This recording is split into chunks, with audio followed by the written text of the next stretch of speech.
এই জামাটার দাম 20 লাখ টাকা, এই ঘড়িটার দাম 25 লাখ টাকা। I am sorry. না, সাকিব ভাই সম্পর্কে কোনো কথা বলার দৃশ্যতা আমি দেখাবো না, কারণ উনি যে মাত্রায় চলে গেছে এনার সম্পর্কে এত বড় দৃশ্যতা আমি দেখাতে পারবো না। তবে তাণ্ডব করেছি সাকিব ভাই, আমি রায়হান রাফি ভাইয়ের ব্ল্যাক মানিটা করেছি। তবে আরও দুটো ছবি কথা চলছে, আরও অন্য ডিরেক্টরদেরও ছবির কথা হচ্ছে। আমার ওই একটা জায়গায় আমি একটু বাদ বিচার করেই ছবি করি, চেষ্টা করব আপনাদেরকে ভালো ভালো কিছু ছবি উপহার দেওয়ার জন্য। ভালো লাগছে, তবে এরকম অনুষ্ঠানটা আপনাকে একটু দেখে গেলে আমি আরও বেশি খুশি হবো। সারাদিন তো আপনারা ওপাশ থেকে থাকেন, আপনাদেরকে দেখি না। এই চমৎকার মানুষগুলো কিন্তু অনেক পরিশ্রম করে, ওদের সম্পর্কে কিন্তু বলা হয় না।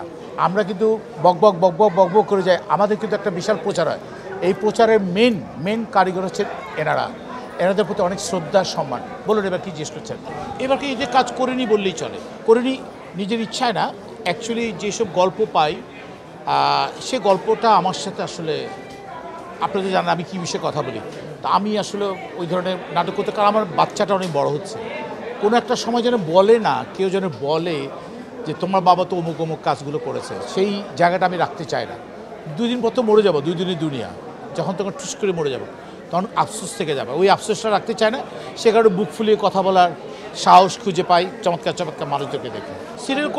সিরিয়াল করছি কায়সার আহমেদের গোলমাল করছি, তাসদিক ভাইয়ের একটা করছি, ইমরান হালাদের একটা করছি, কায়সার ভাই আরও দুটো কথা হচ্ছে। সিরিয়াল করছি, সিঙ্গেল নাটক খুব একটা করা হচ্ছে। যেসব সিরিয়ালে করছি সেসব সিরিয়ালগুলোতে কিন্তু ডবল মিনিং কোনো ওয়ার্ডস কোনো কিছু থাকে না, যেই বিধায় আমাকে সিরিয়ালগুলো খুব অবলীলায় খুব স্বাচ্ছন্দ্যে করতে পারছি।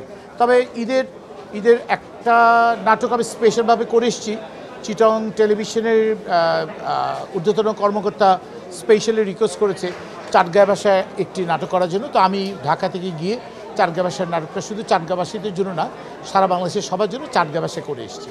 গতানুগতিক মানে কোরবানি নিয়ে তো ত্যাগের মহিমায় ভাসিয়ে দিব, এরকম একটা ব্যাপার।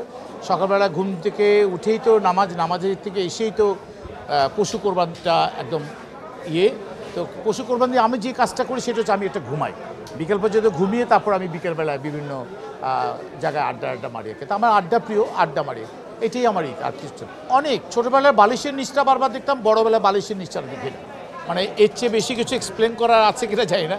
ছোটোবেলায় বালিশের নিচে দেখতাম, এখন আর বালিশের নিচে দেখি না। এখন রেগুলার শুটিংয়ের কারণে রেগুলার সেই সব কাপড়গুলো পরতে হয়, সো দ্যাট ছোটোবেলায় ঈদ আর এখনকার। তবে হ্যাঁ, ছোটোবেলায় ঈদে হাত পেতে বসে থাকতাম, এখনকার ঈদে পকেটে হাত দিয়ে বসে থাকি, মানে পকেটে দিতে হয়, এই চেঞ্জ।